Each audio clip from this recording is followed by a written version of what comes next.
Tonight on Nebraska Nightly. A double homicide in northeast Nebraska.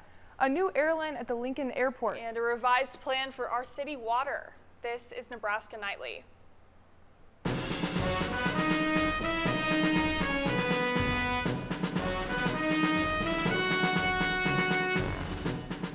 Live from the Don and Lorena Meyer studio at the University of Nebraska-Lincoln College of Journalism and Mass Communications, this is Nebraska Nightly.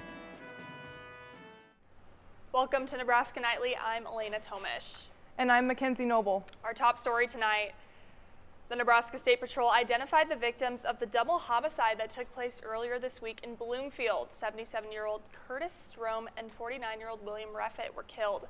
KTIV's Katie Koppel had the opportunity to speak with Strom's family. 77-year-old Curtis Strom was a well-known man here in the town of Bloomfield, Nebraska. He was the longtime owner of Kurt's Lanes and Dining, which is the place you see right behind me. It's also the scene of the crime. Strom was known to many across northeast Nebraska as the go-to guy for any bowling needs. On Wednesday, I spoke with Strom's family and asked them to describe him for me. Here is what they said. He was an awesome dad. He spoiled me. He was a great guy. He did a lot for a lot of people, and the community loved him. His daughter Paige shared a story of her father when she was a young girl. One time, he used to work on a farm, and he got me a tea set, but I had brought home from the farm a whole bunch of baby mice. And he's like, I got you this tea set, but you can't have the tea set until you get rid of the mice. It was a bribe of sorts. It was a bribe, yes. I said, okay, I'll take the tea set. Strom had owned this bowling alley for more than 50 years, and his family tells me it was the longest running business here in Bloomfield. Strom, known around the region for bowling, and his family says people would travel here from all over the tri-state to learn from him, and he loved helping local kids learn the game. But when it came to teaching his family, he had a more unique approach. There's one year that he got me into it, and he made me bowl left-handed, but I'm right-handed dominant. And he did that to my sister too, and he kind of had the smarts to know that, hey, there's not that many lefties, so let's switch them up. So yeah, he just a great guy. While he loved bowling, he was known for his heart of gold, not only by his family, but from everyone in Bloomfield. Speaking with community members all day here in Bloomfield, the one thing they all said is that Kurt Strom had a heart of gold and he would do anything for anyone. Reporting in Bloomfield, Nebraska, I'm Katie Koppel. The suspect in the killing is identified as 25-year-old Alias Reed of Bloomfield. He is accused of 2 counts of first-degree murder, and his girlfriend, 27-year-old Kaylin Swayze, is accused of disposing of the weapon. Reed is being held in Knox County Jail, and Swayze is in Antelope County Jail. A 45-year-old former Lincoln man is taking a plea deal after being accused of sexually assaulting a 14-year-old girl since she was 7. Ernesto Canales pled no contest to 1 count of first-degree sexual assault. Lincoln police interviewed the girl in April of 2021 when she said Canales had been assaulting her for years in her Lincoln home, including nearly every day throughout middle school. She confirmed 30 different instances where she had been assaulted.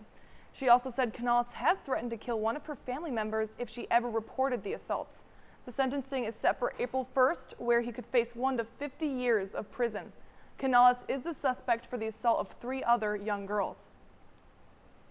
The public is being asked to help with identifying abuse victims in a religious group. The FBI says abuse dates back to the 1980s. The group does not have a name, however, it is referred to as 2x2, The Way, The Truth, and The Church with No Name. People with information should contact the Omaha field office at 402-493-8688 or go to fbi.com/2x2.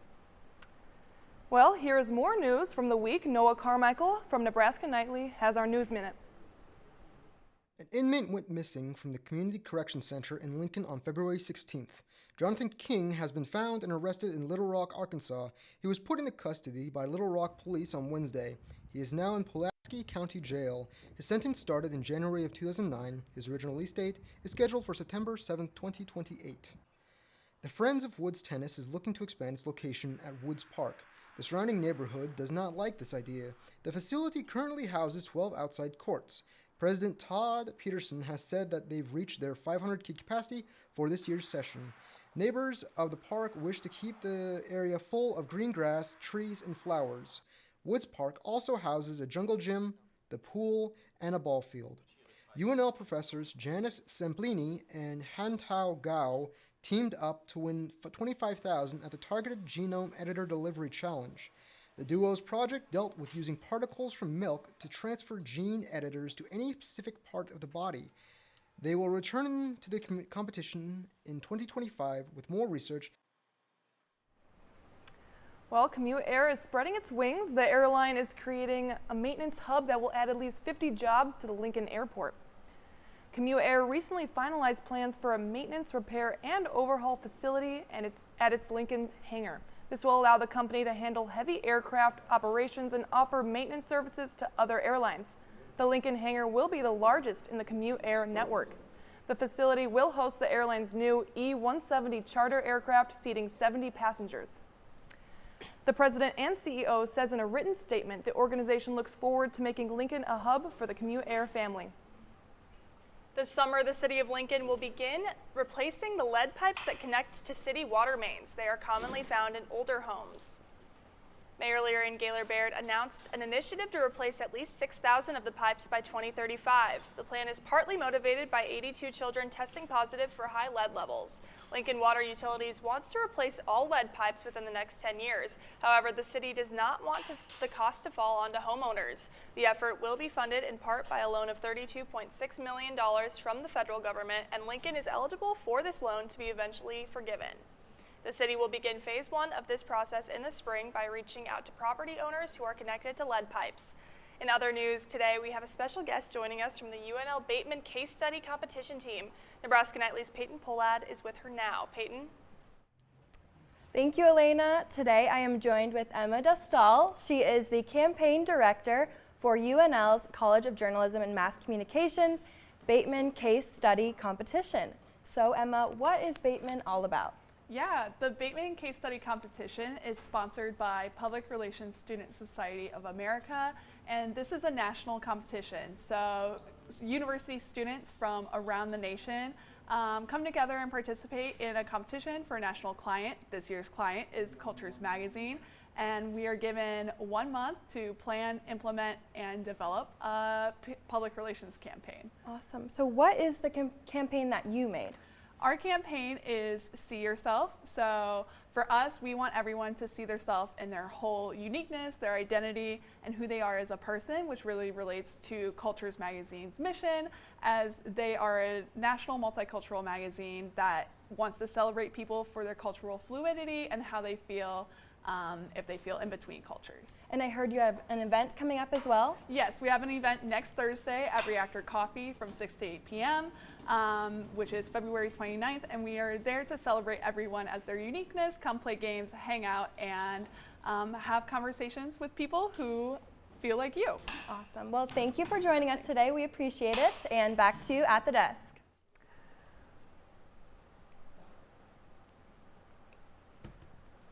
Thank you, Emma and Peyton. Bateman is having a promotional event next Thursday, February 28th at Reactor Coffee from 6 to 8 p.m. For more information, you can follow them on Instagram at seeyourself_cultures. That is cultures without the E. Well, I am looking forward to the warm weather coming up this weekend, and meteorologist Dominic Ferraro has more. Dominic? Thank you, Mackenzie. Well, another week of very mild weather, and that's going to continue for a little while here in the capital city. Looking at how the numbers we're seeing today stack up to what we're used to about this time of year, 62 degrees for the high temperature today. Our average for this time of year is 43, so we're sitting about 20 degrees higher than we usually are.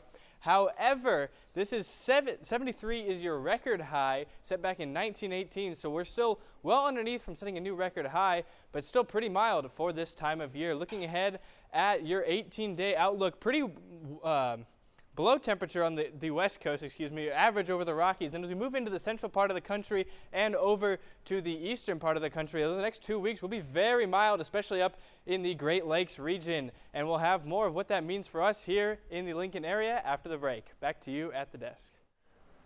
Well, thank you, Dominic. And coming up after the break, the Republican primary in Nikki Haley's home state. President Biden's latest loan forgiveness plan. What does this mean for students? And a gas station on the moon? It's more likely than you think. All after the break. The need for blood never stops. And at the Nebraska Community Blood Bank, your blood could help save lives. Right now, only 7% of the population donates blood. But imagine if there were more. We're sitting at below a 7-day level of supply of all blood types across the board. So every blood type is important, and we need all donors of all types to come in and donate right now. At the Nebraska Community Blood Bank, they believe that all types make a strong blood supply.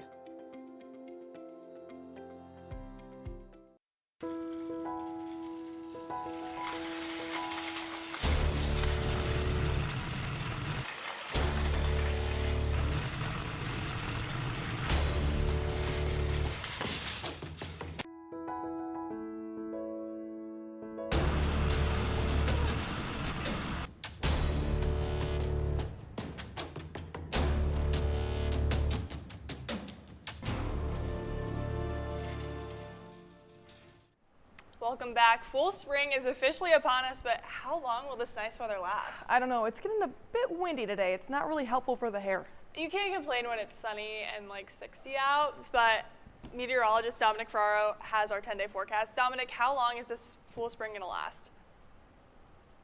Thank you, Elena. Well, longer than you think. Currently right now in the capital city, 62 degrees, mostly sunny skies. We've got a couple clouds in the area, but that's not really what's making the difference right now. Right now, the story is the wind out of the northwest at 20 to 25 miles per hour, gusting up to 39. I know my hair got messed up on the way over here, and I'm sure plenty of people are facing that issue as well. Looking ahead into tonight, clear skies for the evening. We'll drop down to 29 degrees. Winds will stay out of the northwest. However, they'll dial back to about 10 to 15 miles per hour. However, we can still see gusts up to 20. And starting your weekend off on Saturday, mostly sunny skies, 65 for your high. And winds will now shift out of the southwest at 10 to 15, still seeing gusts up to 20. And how the next 18 hours is going to kind of play out. So this cold front right here, as it works its way next 6 to 12 hours, that's what's going to kind of cool us off tonight. However, we got a much warmer air mass coming in behind that, and that's going to lead us into that warmer start to our weekend tomorrow. Looking at your satellite imagery, a couple clouds across the eastern coast. However, across the central part of the country, clear skies, just how we like it this time of year. Statewide temperatures right now, 54 in Chadron, 55 in Scotts Bluff. Central part of the state, 57, 60 down in McCook, and 58 in Ord. And looking ahead to the eastern part of the state, 58 in Norfolk, 60 in Omaha, and 62 right here in Lincoln. So your week ahead, 65 degrees starting out tomorrow, and Sunday, 68. And here's where things get crazy, so buckle up, folks. 76 on Monday. We're talking 76 degrees in February. That is unheard of for this time of year. 60 degrees on Tuesday, and then we move into Wednesday. Overnight, we're going to drop down to 17 degrees for your low, and we'll see a chance of snow Tuesday evening into the early hours on Wednesday before hitting partly cloudy skies on Wednesday and a high of 39 degrees. Then Thursday, we're back up into the 50s, 58, and closing out the week on Friday with a high temperature of 69 degrees and mostly sunny skies. Back to you at the desk. Thank you, Dominic. The president is canceling more student debt. Wednesday at a community library in Culver City, California, President Joe Biden announced he'll eliminate another $1.2 billion of student loan debt for 150,000 borrowers. He says those who qualify will receive an email with details and instructions. This is kind of relief can be life-changing for individuals and for their families. And it's good for the economy as a whole. By freeing millions of Americans from the crushing debt of student loan programs, it means they can finally get on with their lives instead of their lives being put on hold. They can think about buying a house, starting a home, starting a family, having a family future that they can enjoy, or saving for the family's future, saving and being put away a little bit. President Biden says he's not worried about the Supreme Court interfering with this latest loan forgiveness plan. A lone protester demonstrated outside the venue yelling into a megaphone, but the individual was not loud enough to interrupt the president's address inside. Well, it's the last day before the Republican primary in South Carolina. Candidates are making a final push to win voters over, and former South Carolina Governor Nikki Haley is hoping for a home state advantage. But former President Donald Trump has a commanding lead in state polls. Nationwide, he has 63 delegates to Haley's 17. Some of his supporters say she should drop out, but Haley vows to keep going. Haley says it's too soon to give up, and winning the nomination takes more than 1,200 delegates. Neither candidate is close to that number. If Haley can't win her own state tomorrow, it could be hard to see how she could end up being the Republican candidate. Well, a U.S.-made spacecraft landed on the moon Thursday night in an unmanned mission. It's the first lunar landing of a U.S.-made spacecraft in more than 5 decades. Jen Sullivan has a look at this historic moment. We can confirm, without a doubt, as our equipment is on the surface of the moon. An historic moment in lunar exploration, a U.S.-made spacecraft landing on the moon for the first time in more than 50 years. Welcome to the moon. I'm very excited about this. Right there. The last time the U.S. landed on the moon was the Apollo 17 mission in 1972. This is quite an emotional feeling to be here. That's the CEO of Intuitive Machines, talking before the launch. He's the head of the company that created this robotic explorer, named Odysseus. It's the first time a private company has landed a craft on the moon. This is a small little company trying to do something that is very bold. Odysseus is about the size of a phone booth. No crew members were on board. It landed Thursday night on the moon's south pole. None of the Apollo missions have landed in that area. The reason behind this was to explore that part of the moon and see if there's water in the form of ice before NASA sends a crewed mission there in late 2026. NASA paid the company $118 million for this mission. This will have a major impact on future exploration. We've been going to the moon for a while, and we need to continue to. The spacecraft left Earth February 14th, traveling roughly 620,000 miles to get to the moon. Other private companies have attempted to complete this mission, but none of them landed on the moon until Thursday night, making this a giant leap for further moon exploration. I'm Jen Sullivan reporting.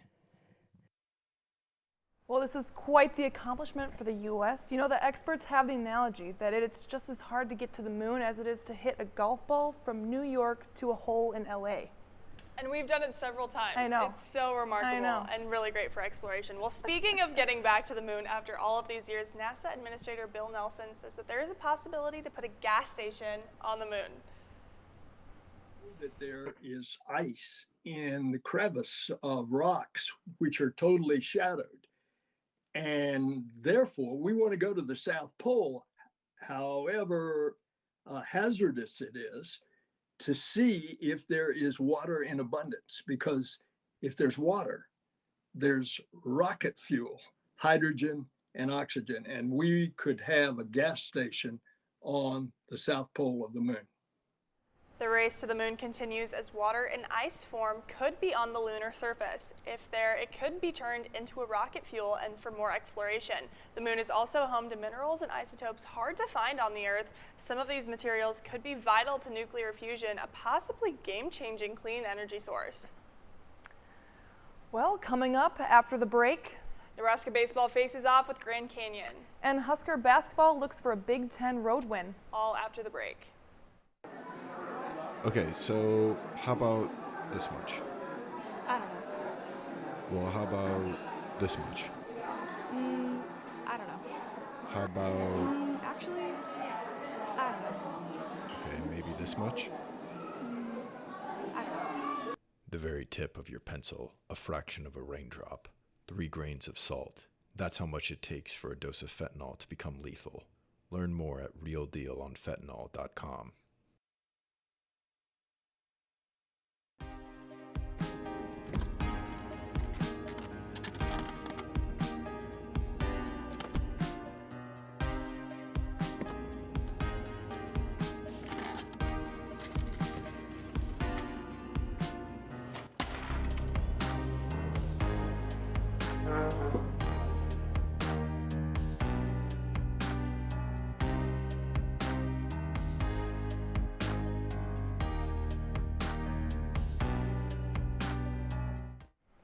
Well, there's a lot to look forward to this weekend because spring sports are finally underway. Sports director Trey Marler has all the details. Trey? Thanks, Mackenzie. After starting the season 1-2 last week in Texas, Husker baseball hits the road again as they visit Grand Canyon for a 4-game series in Phoenix.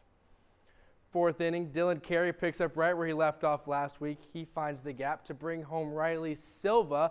Big Red out in front, 1-0. 2 batters later, Tyler Stone gets all of this one, and it is gone. The Arizona product, back in his home state, puts the Huskers up 3. Ninth inning at Stone again, this time in the left center gap, as Nebraska takes Game 1 in Phoenix, defeating the Lopes 7-2. Here's a look at the rest of that weekend schedule. Like I just mentioned, Huskers win Game 1 7-2 last night. They're back in action at 7 o'clock tonight. Brett Sears gets the nod on the mound, followed by a Saturday night under the lights for Game 3. And to wrap up the weekend, it's Caleb Clark on the mound. All games to be broadcasted on ESPN+. To the hardwood, it's Nebraska basketball looking for their first Big Ten road win of the season. Keisei Tominaga from deep. He scores 18 in the first half as Nebraska goes up 18. Second half, here come the Hoosiers. A 20-4 run. Malik Renew with the steal and slam. Assembly Hall is on fire. Huskers looking to calm the crowd. Jamarcus Lawrence from range. He was 5 for 5 from 3 on his way to a career-high 19. Nebraska with the finishing touches as Bryce Williams drills the triple as the Huskers finally do it. A Big Ten road win as they defeat Indiana 85-70. To the women's side, it's Nebraska hosting Northwestern. We start in the second half. Logan Nisley finds Alexis Smarkowski for the easy 2. There it is. Huskers go up 14. Big Red continuing to pound the paint. This time it's Natalie Potts getting free. She finished with a team-high 18, the most for her young season. Nebraska looking to close it out in the fourth. Annika Stewart gets in on the action. All Huskers in this one as they win it 75-70. She was on a mission there in the third quarter. I thought she really set the tone. I think 13 of her 18 points came in the third quarter. She really sparked us by just, being an energy player, going and making plays defensively, just getting deflections and tips flying all around the place. We're just 5 days away from the most exciting 2 weeks in Nebraska high school basketball. The girls' state tournament starts on Wednesday in Lincoln. The boys to follow. Action Wednesday through Saturday at both PBA and the Devaney Center.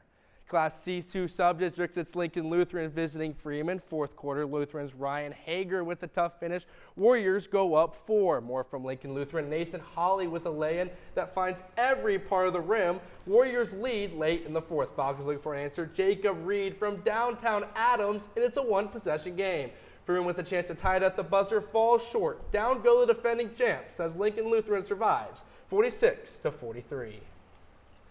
It's never a dull day in Lincoln, Nebraska for sports. Especially during basketball season. I mean, both men's and women's team most likely to get in the tournament. The men's finally get that much needed road win. They were 0-7 before that. They come back home Sunday, but you better turn around quick because the girls' state tournament starts Wednesday in PBA. Should be a lot of basketball here in the next 2 weeks. Yeah, those girls, they're doing good, those girls. The girls, they're having a good year. The Iowa win, then they beat Northwestern. Good time to be a Husker fan. Good basketball season. It's always a great day to be a Husker fan, right?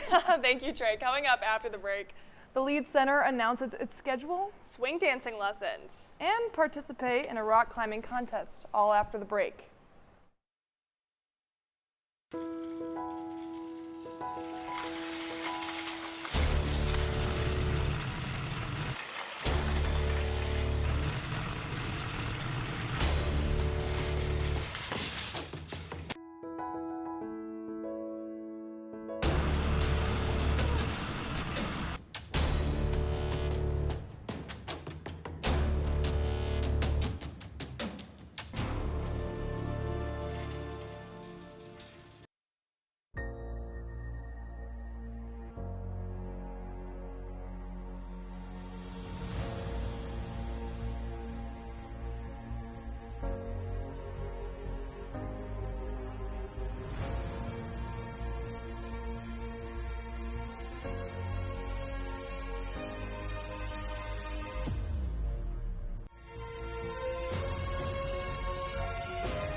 Well, there's plenty to look forward to this weekend in Lincoln. Entertainment anchor Skylar Sears has more. Skylar? The Lead Center unveiled its highly anticipated 2024 to 2025 season lineup of Broadway performances. Back to the Future, the musical, is making its debut in Nebraska. Disney's The Little Mermaid and Dear Evan Hansen are coming to the Lead Center next season as well. Along with these, a mystery show will be revealed this summer and will have a 2-week run. With the diverse mix of new and classic shows in the lineup, there's a little something for every musical theater fan. If you're interested, you can purchase a season package. Broadway subscribers also get first access to Ronnie and Rent in Concert as package add-ons. They will go on sale next Tuesday at 11 a.m. Visit the Lead Center's website for more information.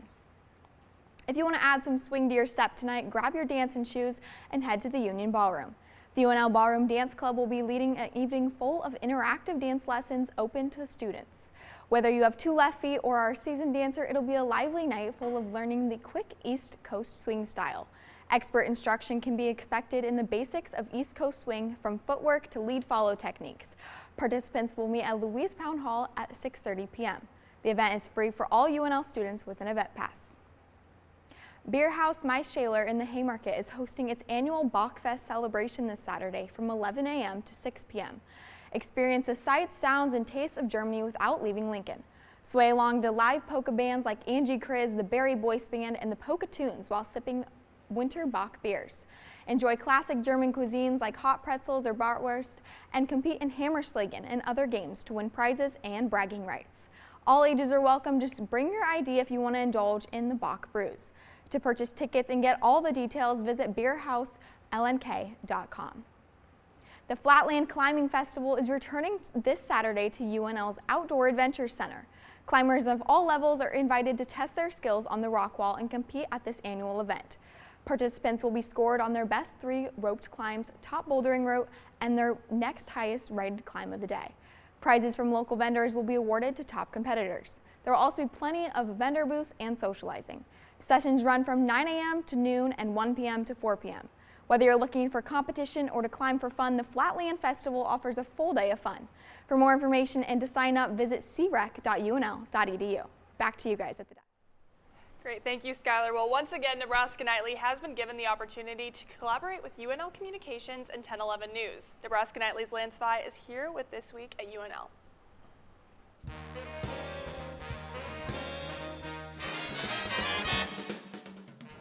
For more than half a century, UNL students have been on the air in Nebraska. UNL's award-winning student radio station KRNU first signed on in 1970. Since day one, students have honed their writing, audio production skills, play-by-play sports broadcasting, and on-air personas at 90.3 FM. Students produce everything from live radio shows and Husker basketball games to audio stories and podcasts. KRNU now broadcasts from Anderson Hall over the airways and through live streaming. To listen online, go to krnu.nebraskanewsservice.net. UNL paints the town red during a record-breaking event. Downtown Lincoln showed its true colors at Glow Big Red, a 24-hour day of giving in support of UNL. The 6th annual event bathed campus buildings in Husker red to celebrate the state's land-grant university. Glow Big Red's 24 hours of Husker giving set new records in both the number of gifts and the amount of money raised. The Husker community made more than 5,000 gifts to raise over $800,000. The gifts will support colleges, scholarships, and dozens of campus organizations. Nebraska students have an opportunity to go to college tuition-free. The Nebraska Promise program covers undergraduate tuition for in-state University of Nebraska students like speech pathology major Abby Steffen. It was a tremendous gift and blessing because it's one of those things when you're talking about that many thousands of dollars a year, and this is just our first one, you just think, well, I'm not sure how it's going to work out. Don't know how we're going to do it. We'll figure it out. Everything will fall into place. So that was just a gift because it just took that out of our hands. The first steps to qualify for the Nebraska Promise are to be admitted and file the FAFSA form before May 1st. The university marks a major milestone. Charter Day celebrates the creation of the University of Nebraska 155 years ago.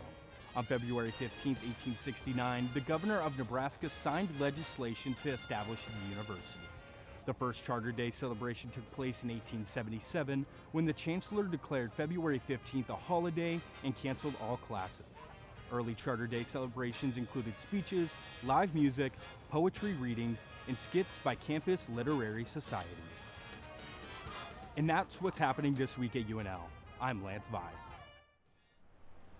Well, thank you, Lance. Nebraska Nightly is a production of the University of Nebraska's College of Journalism and Mass Communications. Thanks for tuning in. We'll see you next week on Nebraska Nightly.